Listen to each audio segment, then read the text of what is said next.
So as a result, we will balance the operational budget within 3 years. In your platform your COSA platform you released today, you outline almost $130 billion in new spending, but a shrinking deficit over the next 4 years. How and why should Canadians believe your numbers add up? Well, first off, thanks for the question. The numbers do add up very much. In just 60 days, Mark Carney went from balancing the budget to taking the budget and blowing it past our galaxy. Holy crap. And that's what you get with Mark Carney. He's going to say one thing and do something else. Welcome back to the show. My name's Mark Nixon, and that leads me to today's main topics. The battle of free speech has already started. One side wants to silence you, to protect you, of course, and the other side wants to protect your free speech, even if they disagree with you. In 2025, it's your vote that matters. You get to decide if you want censorship or freedom. Mark Carney wants to monitor your posts online. And in the UK, there's already 30 people every single day that gets arrested for something they've posted online. Meanwhile, Pierre Poilievre says hell no to censorship. So do you want to be in a country where you're jailed for making a meme, or do you want to speak your mind? Which one would you prefer? We have one of the biggest elections in Canadian history.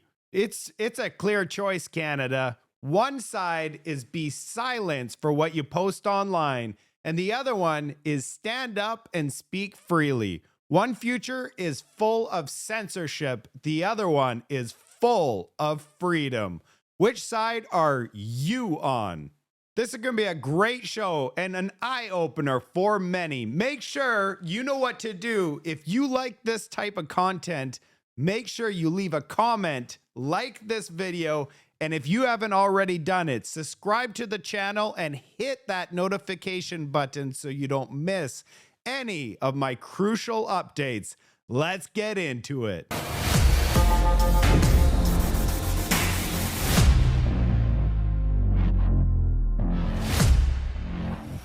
Canadians, what if I told you that the government is working on legislation to monitor what you say online? This is nothing new.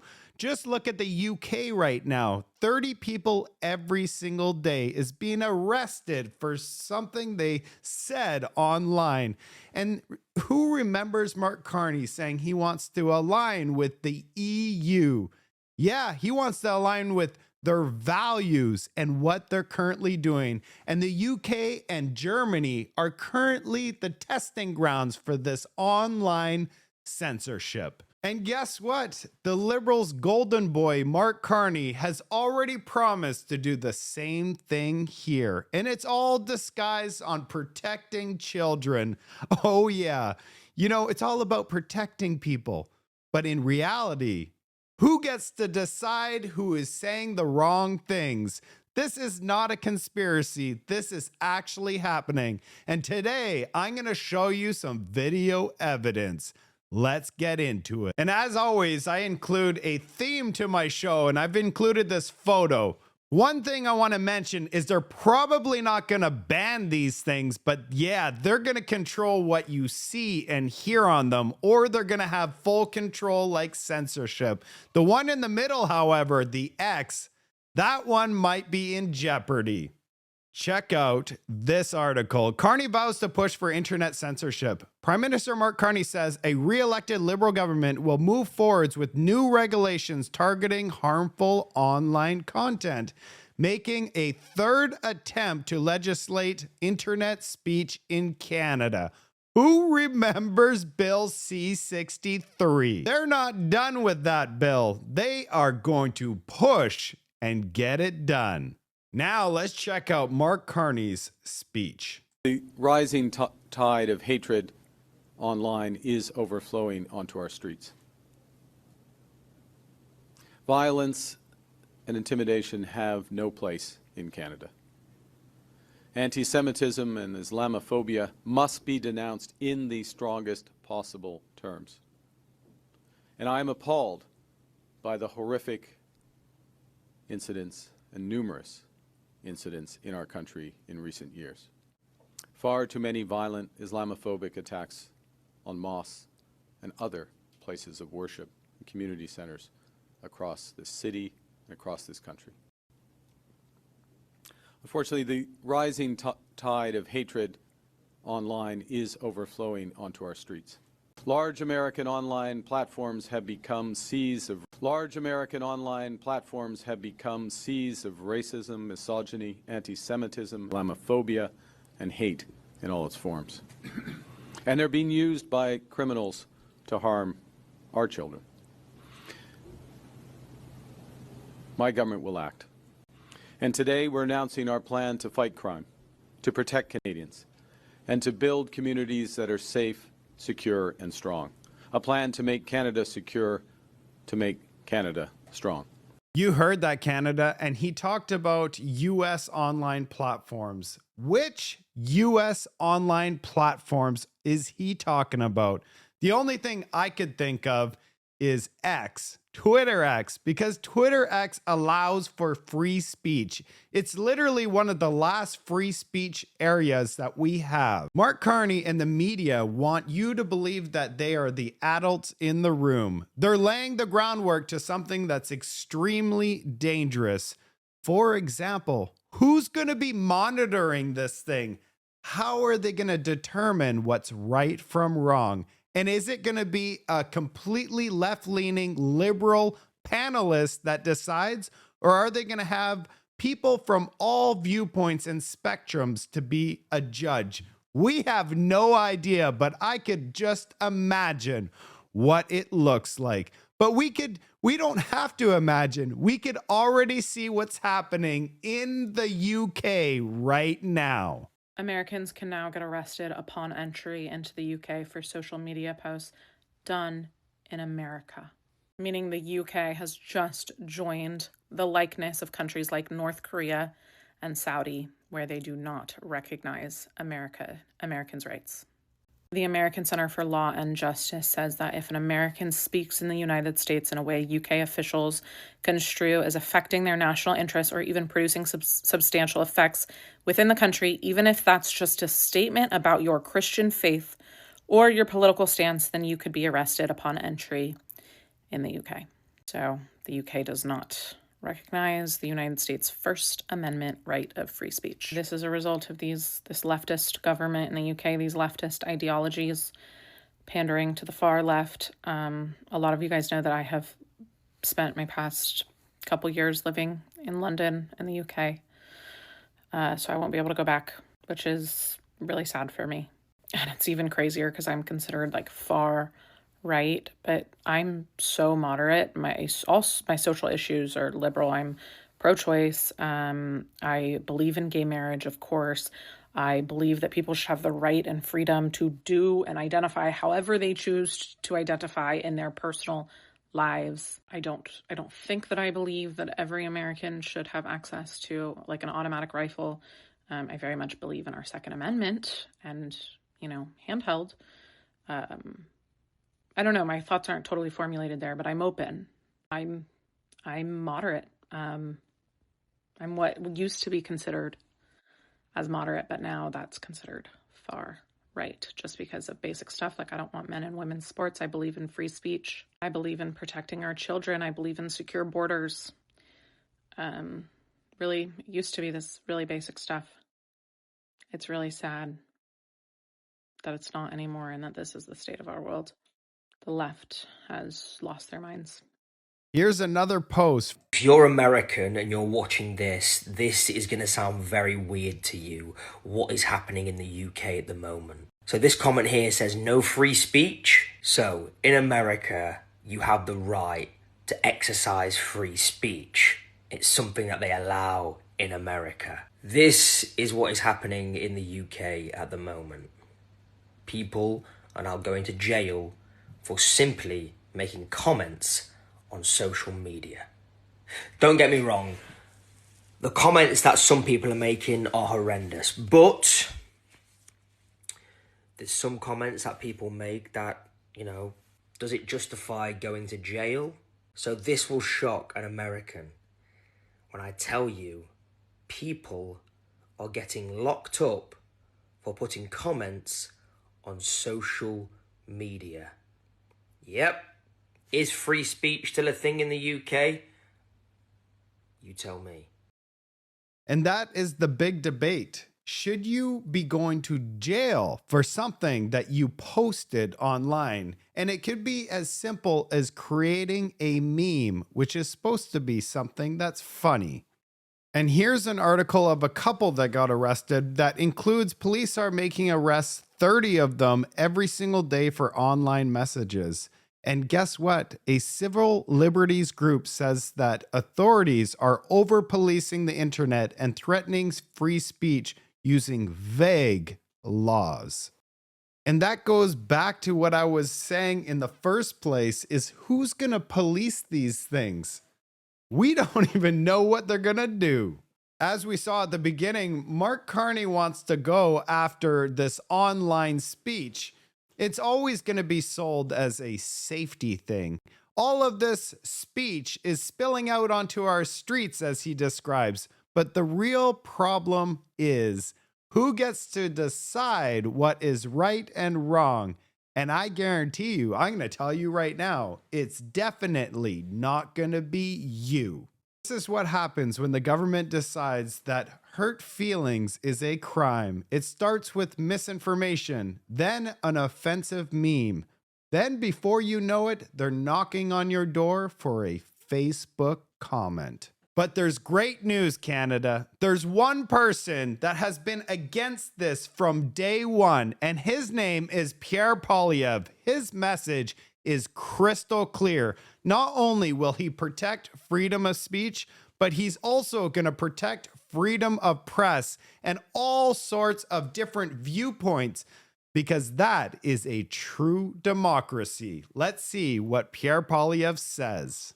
The Liberals have gone one step further. The Carney campaign has called the police on independent journalists. Trudeau before that brought in C-18, C-11. The Liberals are promising a revamped version of the Online Harms Act. What would a Conservative government do to ensure the independence of the press and protect Canadians' right to have access to information and hold their politicians to account? We are the only party that's willing to protect freedom of the press, of all the media. And we will also repeal C-11, the censorship law.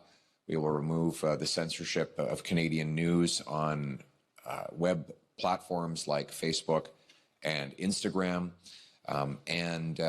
We will fight back against any kind of Orwellian online censorship law like the one that the previous Liberal government instituted. It was designed to create the possibility of preemptive arrests of people, where you could be arrested if you were suspected of sometime in the future planning to say something harmful online. You could be under a peace bond. I mean, it really is Orwellian. And I note that many people across the spectrum have spoken out against this censorship. Even someone like Margaret Atwood, not known to be a conservative, has said that this kind of censorship is not only bad for democracy, but inhibits artistic expression. So I stand for free speech, and we will respect the right of Canadians to have access to the media that they choose. And here we have Pierre Poilievre discussing in the House of Commons C-11. Do I believe that the government wants to limit people into putting cat videos online? Of course not. But his question is very, very telling. Because first of all, it is designed, as everything that this government says, to make the people feel small, to tell them that they're really only concerned about cat videos. Mr. Speaker, the people of Canada are smarter than that. They're not idiots. The people of Canada, they post poetry online, they post music, they post beautiful stories, they share their most beautiful moments online. To distill that all down to cat videos is once again an insult by a liberal snob on the common people, to suggest that they're interested only in frivolous and stupid things that need to be filtered out by a class of much more elite people. Madam Speaker, we believe in the common sense of the common people, and we believe they have the judgment to choose what they should post and what they should read and what they should do online. Thank you. There you have it, Canada. I mean, it's night and day. You can't make any of this stuff up. It's for real. And if you've been watching my channel for some time, you can't make a video without Jagmeet saying this is his stance on online censorship. You are not allowed to go back to India because your political opinions have been judged to be unacceptable. And yet in Canada, you support censorship of things that you consider to be unacceptable, especially via online censorship. You even refuse to respond to questions with journalists that you disagree with, like you have just said so. So I assume that according to you, we should be punished in one way or another. So how are you any different than authoritarian politicians that you would imprison for their ideas? Well, there's another example as to why I refuse to answer questions by Rebel News, because you promote disinformation, and your question shows this quite well. It's crystal clear. He won't even answer questions if he doesn't agree with the question that is asked. We're all Canadian citizens. We should be able to keep our politicians to account and ask them any question that we have, because we would love to hear their answer. And for those of you that haven't seen Pierre Poilievre explain C11 in more detail, you are definitely going to like this next video. Here's the real scandal. Why is it that you need a politician to help you get your voice heard over the broadcast airwaves? Well, because the CRTC is a government-controlled but highly political bureaucracy that hands out the licenses and decides who gets heard where and when through the broadcast system. And now, through Bill C11, Justin Trudeau wants to give that same heavily political, Liberal-appointed bureaucracy that same control over the internet. So not only would people have to lobby to get their voices heard on broadcasting, but online. What will that be? It'll unleash an orgy of lobbying, high-paid lobbyists to influence politicians and bureaucrats in order to have the algorithms of the internet manipulated in their favor so that they get higher priority. And that'll mean that the powerful corporate interests with links to the government who support Justin Trudeau will be able to dominate what appears in your YouTube, Facebook, or Twitter feeds.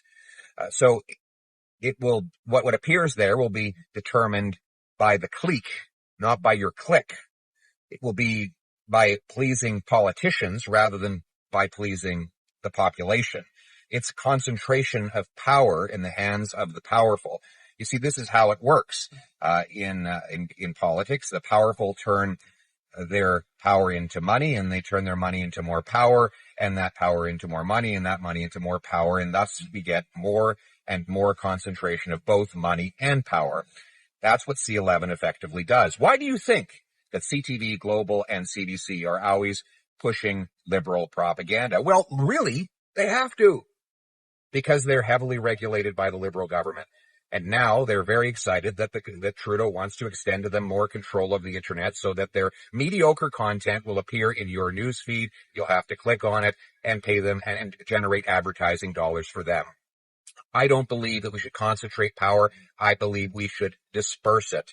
We should have more control in the hands of the people and less in the hands of the politicians, CEOs, and bureaucrats. That's why the Conservative Party is the only party that is fighting against C11 and in favor of your freedom of speech. Our party fought tooth and nail to stop that bill from passing before the last election. Our party, under the leadership of Leo Housakis, the great senator from Montreal, has been fighting against this bill in the Senate. It has been amended and bounced back to the House of Commons, and it will soon be debated this spring. And this is where you come in.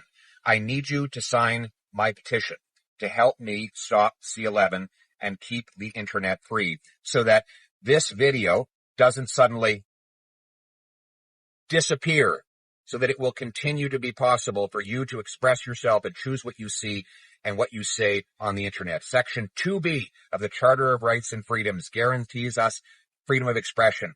2B or not 2B? That is the question. My answer is this: yes to free speech, no to censorship. Let's allow you to take back control of your life in the freest nation on earth. Wow. And isn't that a touching? Pierre Poilievre's been all about free speech and freedom in this country since the very beginning. He is our golden child. He is for the people of Canada. He is for you and me. This is what real leadership looks like in Canada. No fear, no political games. Just a promise to protect your free speech, even if they don't agree with you. So now there's a clear choice in Canada. One side wants to take away your free speech and your ability to make those hilarious memes, and they want to see what you're saying in your DMs, while the other one wants to protect your free speech online and allow you to see whatever is online and not restrict it to whatever they want you to see. They want to protect the children and protect businesses and our future by allowing a democracy where we're able to share information freely with each other. In 2025, we get to decide as a country, do we want to live in a Canada where memes will get you arrested? Or do you want to live in a country where you could speak your mind? Let me know what you think in the comment section. And if you like this video and you believe in free speech, let me know and subscribe to this channel, because on my channel, I will not stop speaking the truth. I'll see you on the next report.